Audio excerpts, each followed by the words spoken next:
మగవాళ్లను trap చేయడంలో ఆమె దిట్ట. బిజినెస్ పేరుతో ముంచేయడం, సన్నిహితంగా ఉన్నప్పుడు వీడియోలు తీయడం, ఆ తర్వాత బెదిరించడం, బ్లాక్మెయిల్ చేయడం ఆమె వృత్తి. గత కొన్నేళ్లుగా ఆమె చేస్తున్న ఈ దందాతో కోట్లాది రూపాయలు వెనకేసుకొస్తున్నట్లు సంచలన వార్తలు. ఎట్టకేలకు తాజాగా ఆ కిలాడి లేడీని హయత్ నగర్ పోలీసులు అదుపులోకి తీసుకున్నారు. ఇప్పటికే రాచకొండ కమిషనరేట్ పరిధిలోని మొత్తం 8 కేసులు ఉన్నట్లు ప్రాథమికంగా సమాచారం. ఇంకా ఎంతమంది ఆ కిలాడి బాధితులు? ఇదే విషయాన్ని పోలీస్ అధికారులు కూడా ధృవీకరించారు. ఆమె ఎవరనే కథ మీ డౌట్, అక్కడికే వస్తున్నా. ఆ కిలాడి లేడీ సూర్యాపేట జిల్లా పరిధిలోని మునగాల సిఐ రామకృష్ణారెడ్డి భార్య కవితారెడ్డి.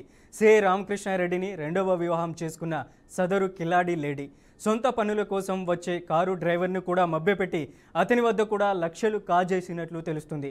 ఉమ్మడి నల్గొండ జిల్లాకు చెందిన పలువురు రాజకీయ నాయకులు, పోలీసు అధికారులు కూడా ఈమె ట్రాప్లో పడి లక్షలు పోగొట్టుకున్నారని, వాళ్లతో సన్నిహితంగా ఉన్న సమయంలో రహస్యంగా చిత్రీకరించిన వీడియోలను చూపిస్తూ బెదిరింపులకు పాల్పడుతూ లక్షల వసూళ్లకు పాల్పడినట్లు తెలుస్తుంది. నమస్తే. ఇప్పుడు ఇది వనసలపురం కేసు మీదేనా సార్? అవును సార్.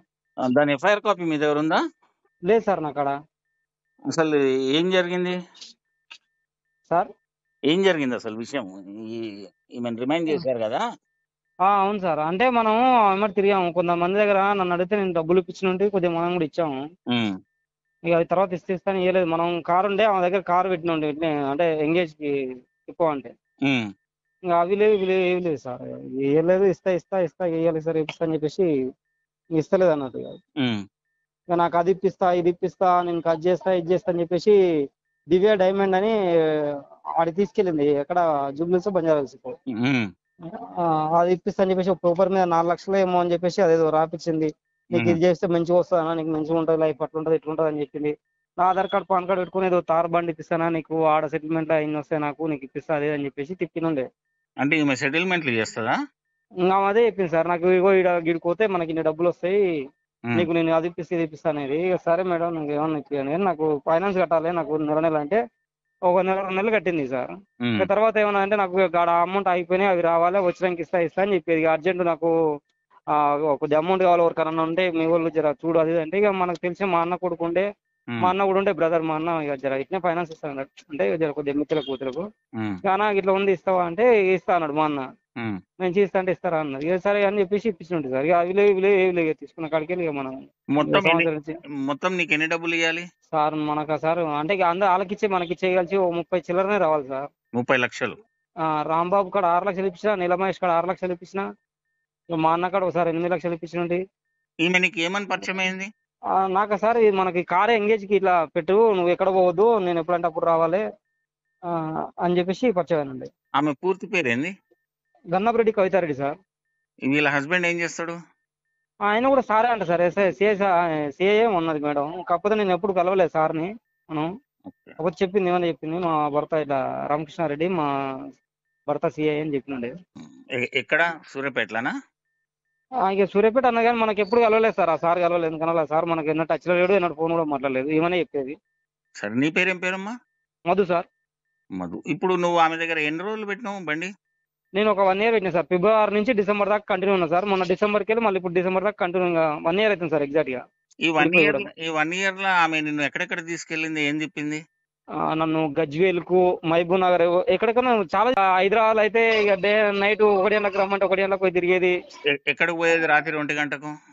ఇది మన బడంగపేట జిల్లాలగూడలో ఏదో రాయల్ చిప్ అని ఏదో ఉంది సార్, వాళ్ళదే అని చెప్పింది.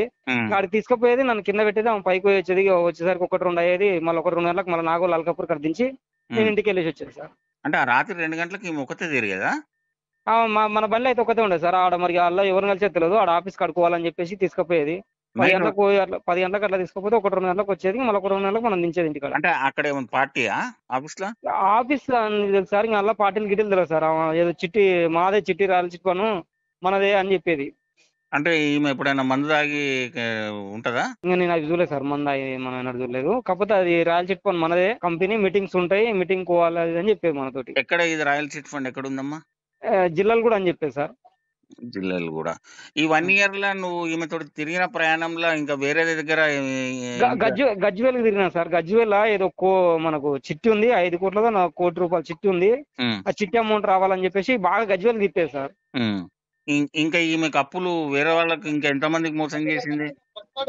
ఇంకా సార్ మనకు ఫస్ట్ తెలియదు, మనకే తీసుకొని అయితే ఇవ్వలేదు. చాలా మంది తర్వాత మనకి ఇట్లా డబ్బుల కోసం ఇంటికి పోతే ఇక వాళ్ళు వీళ్ళు వచ్చిపోతారు. ఆ తర్వాత తెలిసాక మన డబ్బులు మనం వసూలు చేసుకోవాలని మేము అనుకున్నాం. ఉమ్. ఇక మమ్మల్ని కూడా ఇక అదే ఇబ్బంది పెడతా ఉంది, ఇక అంటే ఇస్తలేదు అన్నట్టు. అని ఆ విషయం అని అంటలేదు మధు. ఇప్పుడు ఈమె బయట మార్కెట్లో ఎంతమందిని ఈ విధంగా చేసింది? ఇంకా చాలా మంది అని తెలిసింది సార్. చాలా ఆయన బట్టల షాప్ ఆయన అని తెలుసు. ఉమ్. ఇక చాలా మంది అని ఇక వచ్చారు సార్, ఇంటికైతే వచ్చారు. వాళ్ళు వీళ్ళు వచ్చేది, లేడీస్ వాళ్ళు వచ్చేది, ఉమ్. చిట్టి డబ్బులని వాళ్ళని వీళ్ళని. మొత్తం ఎన్ని కోట్లు ఉన్నాయి? ఇంకేమో సార్, అది మనం ఎన్ని కోట్లు అని చెప్పలేం, కానీ చాలానే చేసింది సార్ అయితే. ఎంతమంది ఉంటారు మోసపోయిన వాళ్ళు బాధితులు? నాకు తెలిసి అయితే 20-30 మంది పైన ఉండొచ్చు అనుకుంటున్నాను సార్ నేనైతే. నాకు గెస్ కరెక్ట్ అయితే, ఎందుకంటే మేము పోయినోడల్లా 10 మంది దాకా ఉండేది ఇంటికాడ. అయితే హయత్ నగర్ పోలీసులు సస్పెన్స్, షాకింగ్ షేక్ అయ్యే న్యూస్ చెప్పారు. మగవాళ్లను ట్రాప్ చేసి లక్షల రూపాయలు బ్లాక్మెయిల్ చేసిన ఆ కిలాడి లేడీని హయత్ నగర్ పోలీసులు అదుపులోకి తీసుకున్నారు. రాచకొండ కమిషనరేట్ పరిధిలో ఇప్పటి వరకు ఆమెపై 8 ఎఫ్ఐఆర్లు నమోదైనట్లు పోలీసులు వెల్లడించారు. దీంతో ఆ కిలాడి లేడీపై ప్రతి కేసు మరొక మిస్టరీని రేకెత్తిస్తుంది. అయితే ఆమె బ్లాక్మెయిల్ మిషన్లో పోలీస్ స్టేషన్ హౌస్ ఆఫీసర్, అలాగే కారు డ్రైవర్, రాజకీయ నేతలు, ఇలా కవితారెడ్డి ఎవరిని వదిలిపెట్టలేదు. సన్నిహితంగా ఉన్న వీడియోలను రహస్యంగా చిత్రీకరించి వాటిని చూపించి బెదిరించడం ఆ లేడీ స్టైల్ అందరినీ ఆశ్చర్యానికి గురి చేస్తుంది. సుధారెడ్డి ప్లస్ కవితారెడ్డి అని చెప్పేసి మా తమ్ముడు పరిచయం చేయడం జరిగింది. సో కవితారెడ్డి వచ్చేసి మా తమ్ముడిని డ్రైవర్ జాబ్ లెక్క పెట్టుకొని కొన్ని డ్రైవర్ జాబ్ లెక్క ఒక 1 month 2 months ఆల్మోస్ట్ ఒక 1 year వరకు ట్రావెల్ చేసిన తనతోని. చేసిన తర్వాత ఇక మా తమ్మునికి చెప్పిందట, ఎవరన్నా ఇట్లా నేను గోల్డ్ బిజినెస్ చేస్తాను అండ్ ఇంకోటి బొటిక్ బిజినెస్ చేస్తాను, నాకు గ్రానైట్ బిజినెస్ ఉంది, సో దాని ద్వారా నాకు విదేశాల నుంచి బంగారం కూడా తీసుకొస్తాను, నాకు కొంచెం అమౌంట్ ఎక్కడైనా ఇప్పిస్తావా అని చెప్పేసి మా తమ్మునికి అడగడం జరిగింది. సో మా తమ్ముడు నాకు చెప్పాడు, అన్న ఇట్లా కవితారెడ్డి అని చెప్పేసి ఒక ఆమె పరిచయం అయింది, సర్కిల్ ఇన్స్పెక్టర్ వాళ్ళ భార్య, మునగాల సర్కిల్ ఇన్స్పెక్టర్ వాళ్ళ జెన్యున్ ఉంటుంది, అమౌంట్ ఏమైనా ఇప్పిస్తావా అంటే నేను ఒకసారి 3 లక్షలు ఇవ్వడం జరిగింది. అమౌంట్ ఎక్కడ ఇచ్చానంటే నేను ఫస్ట్ వచ్చేసి హైత్నగర్ బస్ స్టాప్లో 3 లక్షలు ఇవ్వడం జరిగింది. అండ్ మళ్ళీ ఒక 10-15 రోజుల తర్వాత 2,70,000 కూడా ఇవ్వడం జరిగింది, సేమ్ హైత్నగర్ బస్ స్టాప్లోనే. అండ్ దాని తర్వాత సుధారెడ్డి అని చెప్పేసి వాళ్ళ ఫ్రెండ్ కొలీగ్ అని చెప్పేసి గ్రానైట్ బిజినెస్ చేస్తుంది అని చెప్పేసి ఆమె కూడా నాకు 8 లక్షలు, నా చేత 8 లక్షలు ఇప్పించడం జరిగింది. అండ్ మూడు అమౌంట్లు ఇచ్చిన తర్వాత యాజ్ పర్ దానికి నాకు చెక్లు కూడా ఇవ్వడం జరిగింది. కెనరా బ్యాంక్ ఒకటి, HDFC బ్యాంక్ చెక్లు కూడా ఇవ్వడం జరిగింది. ఇక ఫైనల్గా అయితే అమౌంట్ ఇస్తాను అని చెప్పేసి, రేపిస్తాను మాపిస్తాం అని చెప్పేసి ఇట్లా గోల్డ్ స్టక్ అయిపోయింది, అమౌంట్ అయితే ఇంకా కొంచెం టైం పడుతుందని చెప్పేసి ఇట్లా డే బై డే పోస్ట్పోన్ చేయడం జరిగింది. ఇక ఫైనల్గా నేను సీరియస్గా అడిగేసరికి నా భర్త మునగాల సర్కిల్ ఇన్స్పెక్టరు, నువ్వు ఏం చేసుకుంటావు చేసుకుని అయితే అమౌంట్ ఇవ్వను, మీరు ఏం చేసుకుంటారో చేసుకో అని చెప్పేసి కొన్ని దుష్ప్రచార మాటలు అయితే మాట్లాడడం జరిగింది. అండ్ బెదిరిస్తుంది, ఆమె బెదిరిస్తున్న రిటర్న్లో మీ పేరు మీద కేసు పెడతాను, కేసు ఫైల్ చేస్తాను, నా భర్త వచ్చేసి మునగాల సర్కిల్ ఇన్స్పెక్టర్ అని చెప్పేసి చెప్పడం జరిగింది. సో ఈ బేస్ చేసుకొని నేను హైత్నగర్ పోలీస్ స్టేషన్లో కంప్లైంట్ ఇవ్వడం జరిగింది. సో ప్రజెంట్గా అయితే అమౌంట్ని అయితే కోల్పోయాను, బట్ నాకు కొంచెం న్యాయం జరుగుతుందని చెప్పేసి కంప్లైంట్ ఇవ్వడం జరిగింది హైత్నగర్ పోలీస్ స్టేషన్. నాకు ఇట్లా సిఐ భార్య గన్నపురెడ్డి కవితారెడ్డి అనే మేడం పరిచయం అయిన ఉండే. మా మేడం ఏమన్నా అంటే, నేను సిఐ వాళ్ళ భార్యని, ఇట్లా నీ కారు నాకు ఎంగేజ్ పెట్టు, నేను ఎక్కడంటే అక్కడ తిరుగుతప్పుడు ఎనీ టైం నాకు ఎప్పుడంటే అప్పుడు వచ్చేలా అంటే నేను పెట్టాను. ఒక 2-3 నెలలు తిరిగాక నాకు ఇలా గోల్డ్ బిజినెస్ ఉందని చెప్పేసి నన్ను అక్కడిక్కడ తిప్పినుండే, గజ్వేల్ కానీ ఇక్కడ మహబూబ్ నగర్ కానీ అక్కడిక్కడ తిప్పి, అది నేను రాయల్ చిట్ బంద్ అంటే నెంబర్ ఆఫ్ ద డైరెక్టర్ అన్నది. ఓ 2 నెలల తర్వాత నాకు ఇట్లా కొద్దిగా డబ్బులు అవసరపడ్డాయంటే నన్ను అడిగితే నేను మాకు తెలిసిన వాళ్ళ దగ్గర నేను కొద్దిగా మనీ ఇప్పించినుంటి, నా దగ్గర కొద్దిగా ఉంటే ఇచ్చినుంటి నేను కొద్దిగా. ఆ తర్వాత ఒక 5-6 నెలల తర్వాత కొద్దిగా అంటే మేము డబ్బులు అడిగేసరికి వస్తున్నాయి అని చెప్పేసింది అన్నదే. ఆ తర్వాత సుధారెడ్డి అనే మేడాన్ని పరిచయం చేసి, ఇట్లా ల్యాండ్ ఉంది నాది, సేల్ కాగానే ఇస్తా అని చెప్పినుండే. ఆ తర్వాత సుధారెడ్డి మేడం కూడా ఆమెను అడిగితే ఏమంటారంటే, ఆమె ఏ పేరు చెప్పడం, ఆమె పేరు చెప్పడం జరిగింది. ఆ తర్వాత నేను మా అన్నం తీసుకున్న రోజు ఇంటికి పోతే, ఇంటికాడ చాలా మంది ఇట్లా బాధితురాలు ఇట్లా డబ్బుల కోసం వచ్చిపోతున్నారు. అంటే నాకు తెలిసి అంటే మా ద్వారా 30 లక్షల దాకా ఇప్పించినంటే, నేను నా కారు నడిపిన డబ్బులు కూడా ఇవ్వలేదు నాకు, అవి కలిసి చాలా డబ్బులు రావాలి, నాకు మనీ కావాలని కోరుకున్నాను సార్. నిజం వాళ్ళు ఇచ్చిన, వాళ్ళు నన్నే అడుగుతున్నారు, నిన్ను నమ్మిచ్చాను కదా, నేను ఆమెను అడిగేయలేదు కదా అని అడుగుతున్నారు. అంటే నేను వాళ్ళతో కూడా ఫోన్ మాట్లాడించినాకనే తీసుకున్నాము కూడా, ఇస్తాను. మేము వాళ్ళ ఇంటికి వెళ్ళాము. ఓసారి వెళ్తే ఒక రూమ్ మార్చినుండే, ఫస్ట్ ఉన్న రూమ్లో లేకున్నది, వేరే రూమ్ కాడిపోతే వాడ పోయినందుకు మేము అడిగితే అంటే ఆమె ఏమన్నా అంటే, నేను ఇయ్యనలే కదా ఇస్తాన్నది. తర్వాత గట్టిగా అడిగేసరికి నేను ఇప్పుడు అంటే వేరేలా మాట్లాడాను. భర్తకు అడగలేదు, ఏ సార్కి మనం ఫోన్ చేయండి, నేను చేసిన భర్తగా బాగుంది. నాకు ఇట్లా సిఐ భార్య గన్నపురెడ్డి కవితారెడ్డి అనే మేడం పరిచయం అయిన ఉండే. మొగాళ్లే టార్గెట్గా ఈ ఖతర్నాక్ కిలాడి లేడీ కవితారెడ్డి సిఐ వైఫ్ కావడం, హై లెవెల్ హనీ ట్రాప్తో హాట్ ట్రాప్ చేసి బుట్టలో వేసుకోవడం, సన్నిహితంగా గడపడం, రహస్యంగా వాటిని వీడియోలు తీయడం ఆ కిలాడి లేడీ స్పెషాలిటీ. అనంతరం బ్లాక్మెయిల్ చేయడం, డబ్బులు గుంజడం, లక్షలు వెనకేసుకోవడం సంచలనంగా మారింది. ఈ వ్యవహారం తాజాగా బయటపడడంతో నగరంలో హాట్ టాపిక్గా మారింది. అయితే బాధితుల్లో ఎక్కువ మంది సాధారణ పౌరులు మాత్రమే ఉన్నారని విచారణ అధికారులు చెబుతున్నారు.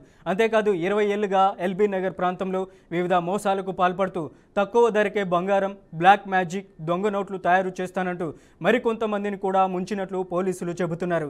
విశ్వసనీయ సమాచారం మేరకు ఆ కిలాడి లేడీ ట్రాప్లో బ్లాక్ మెయిల్ చేస్తూ బాధితుల నుండి డబ్బులు వసూలు చేస్తూ కోట్లాది రూపాయలు వెనకేసుకున్నట్లు తెలుస్తుంది.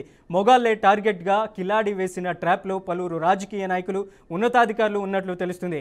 అయితే కిలాడి లేడీ కవితారెడ్డి వలపు వలలో చిక్కుకున్న రాజకీయ నాయకులు, ఉన్నతాధికారులకు వెన్నులో వణుకు పడుతుంది. ఎందుకంటే కవితారెడ్డి వలపు వలలో ఉన్న రహస్య వీడియోలు తమ బాగోతాలు బయటపడతాయేమోనని భయపడిపోతున్నారు. మొత్తానికి కిలాడి లేడీ కవితారెడ్డిని బుధవారం రాత్రి అరెస్ట్ చేసి సరూర్ నగర్ మహిళా పోలీస్ స్టేషన్లో ఉంచారు. తెల్లవారుజామున కోర్టులో హాజరుపరిచిగా ఆమె రిమాండ్కు పంపించినట్లుగా తెలుస్తుంది. అయితే 20 ఏళ్లుగా ఎల్బీ నగర్ ప్రాంతంలో నివాసం ఉంటూ రకరకాలుగా మోసం చేసినట్లుగా తెలిసింది. కవితారెడ్డి బాధితులు ఎవరైనా ఉంటే నేరుగా డీసీపీని కలిసి ఫిర్యాదు చేయవచ్చని పోలీసులు వెల్లడించారు. ఇక ఇదే అంశానికి సంబంధించి మరింత సమాచారం అందించడానికి మా క్రైమ్ బ్యూరో చీఫ్ ఇన్నారెడ్డి ఉన్నారు. ఇన్నారెడ్డి, ఏంటి కవితారెడ్డికి సంబంధించినటువంటి బాగోతాలకు సంబంధించి మీ దగ్గర ఉన్న అప్డేట్ ఏంటి? అజయ్, మనం గమనించవచ్చు ఎల్బీనగర్ పరిసర ప్రాంతాల్లో 20 ఏళ్లుగా హనీ ట్రాప్ అనే ఒక రాకెట్ నడిపించుకుంటూ తన రాకెట్ ఉచ్చులో దాదాపుగా రాజకీయ నాయకులు, బిజినెస్ మెన్లు, తర్వాత చాలా మంది అనామకులందరినీ కూడా తన ట్రాప్ లో పెట్టుకుని కోట్లాది రూపాయలు సంపాదించిన ఒక బ్లాక్ మెయిలర్ ను పట్టుకోవడం జరిగింది. ఈ ఒక రకం చెప్పాలంటే ఒక లేడీ కిలాడి అరెస్ట్ చేసిన నేపథ్యంలో ఒక్కొక్కరుగా వస్తున్న బాధితులు చెప్తున్న వర్షను కూడా మనం బీఆర్కే న్యూస్ లో ఎక్స్క్లూజివ్ గా చూస్తున్న పరిస్థితి చూస్తా ఉంటే ఏ రకంగా నమ్మపల్లికి మోసం చేసిందని తెలుస్తా ఉంది. ఇదే కాకుండా ఎలిగినగర్ ప్రాంతాల్లో దాదాపు 20 ఏళ్లుగా అనిపించిన ఈ హనీ ట్రాప్ రాకెట్ లో చాలా మంది బాధితులు తెలుస్తా ఉంది. మనం గమనించవచ్చు, ఎప్పుడైతే ఈమె అరెస్ట్ చేసి పోలీసుల కస్టడీలో ఉందని తెలిసిన సరూర్ మహిళా పోలీస్ స్టేషన్ లో ఉందని తెలియగానే చాలా మంది, మీరు ముందు చెప్పినట్టుగా చాలా మంది భయపడ్డారు. ఎందుకంటే ఆమె హనీ ట్రాప్ లో ఆమెతో సన్నిహితంగా ఉన్న, క్లోజ్ గా ఉన్న, మాట్లాడిన వీడియోలు, మాట్లాడిన ఆడియోలు, వీడియోలను కూడా చూపించి చాలా మందిని బెదిరించి భారీ ఎత్తున డబ్బులు వసూలు చేస్తున్న క్రమంలో ఎక్కడ తమ విషయాలు కూడా డిపార్ట్మెంట్ దృష్టికి వస్తాయో అని చెప్పి కూడా కంగారు పడుతూ భయపడుతున్న వ్యక్తులు చాలా మంది ఉన్నారు. డబ్బులిచ్చి, అమాయకంగా డబ్బులిచ్చి మోసపోయిన వ్యక్తులు కూడా ఉన్నారు. దీంట్లో ఈమెతో పాటు స్నేహారెడ్డి అనే ఒక మహిళ కూడా ఉంది. ఆమె కూడా విచారం చేస్తున్న పరిస్థితి చూస్తా ఉన్నాం. వీళ్ళిద్దరు కూడా గ్యాంగ్ గా ఇంకా చాలా మంది కూడా ఏమో సఫర్స్ ఉన్నారు. ఈమె ద్వారా బాధపడిన వాళ్ళు, ఈమె ద్వారా మోసపోయిన వాళ్ళ లెక్క చూస్తే దాదాపు 40 నుంచి 50 మందికి పైబడే లిస్టు బయలుదేరుతా ఉంది. మనం గమనించవచ్చు, ఇక్కడ డీసీపీ చాలా స్పష్టంగా ఎవరైనా సరే ఈ కవితారెడ్డికి సంబంధించిన వ్యవహారంలో మోసపోయిన వ్యక్తులు ఎవరైనా ఉంటే వచ్చి పోలీసులు ఫిర్యాదు చేయాలని చెప్తా ఉన్నారు. అయితే మనం గమనించవచ్చు, ఇక్కడ ఒక ట్విస్ట్ ఏంటంటే మునగాల సీఐ రామకృష్ణారెడ్డి రెండో భార్యగా కవితారెడ్డి పేరు రెండో భార్యగా చేసుకున్నాడు ఆమెను. తర్వాత మరి ఈ ప్రతిసారి కూడా మునగాల సీఐ రామకృష్ణారెడ్డి పేరు చెప్పుకుంటూ ఆమె భయభ్రాంతిని గురి చేస్తూ, మనం ఇంతకుముందు చూసాము ఒక కారు డ్రైవరు నేను సీఏ భార్యని ఏం చేసుకుంటున్నావు చేసుకోపో అని చెప్తున్న విషయంలో ఎంత భయం అంటే ఏ రకంగా డిపార్ట్మెంట్ యొక్క పేరును వాడుకుని ఆమె భయభ్రాంతిని గురి చేస్తూ తెలుస్తా ఉంది. అయితే ఇలా వలపలో మాయలో పడ్డ మోసవక్తులు అంటే వీళ్ళు డైరెక్ట్ గా డబ్బులు ఇచ్చి ఏదో మీకు రిటర్న్ ఇస్తాము, తర్వాత భార్య అవుతున్న వడ్డీలు ఇస్తామని చెప్పి నేపథ్యంలో ఇచ్చిన వ్యక్తులే వీళ్ళు. కాకపోతే దీంట్లో మరో కోణం ఉంది. మనం చూసాం, దీంట్లో వలపలన్నీ కూడా వేసి వాళ్ళను కవ్వించి వాళ్ళతో మాట్లాడి వాళ్ళతో క్లోజ్ గా ఉన్న వీడియోలు తీసుకొచ్చి బ్లాక్ మెయిల్ చేసిన సందర్భాలు చాలా ఉన్నాయి. దాదాపుగా 20 ఏళ్లుగా హనీ ట్రాప్ దందా కొనసాగిన నేపథ్యంలో దీంట్లో ఇంకా ఎవరెవరు సపోర్ట్ చేసుకుంది, ఇంకా ఎవరెవరు ఉన్నారు టీమ్ లో, తర్వాత ఎవరో స్నేహారెడ్డి పేరు కూడా డ్రైవర్ చెప్తారు, ఆమె ఎవరు, తర్వాత ఆమెకు సంబంధం ఏంటి అని చెప్పిన వ్యవహారంలో కూడా పోలీసులకు ఇన్వెస్టిగేషన్ కొనసాగుతా ఉంది. డీసీపీ ఆఫీస్ నుంచి స్పష్టమైన ఆదేశాలు జారీ అయినా ఎవరైనా సరే ఈమె హనీ ట్రైప్ లో కావచ్చు, ఈమెకు డబ్బులు ఇచ్చిన బ్లాక్ మెయిల్ లో కానీ, తర్వాత ఏమో సఫర్స్ గా ఉన్న వ్యక్తులు కానీ, డబ్బులు తీసుకుని మోసపోయిన వ్యక్తులు కాంటాక్ట్ అవ్వాలని కూడా పోలీసులు రక్షిస్తా ఉన్నారు. Ajay. Right Inna Reddy, thank you for the updates.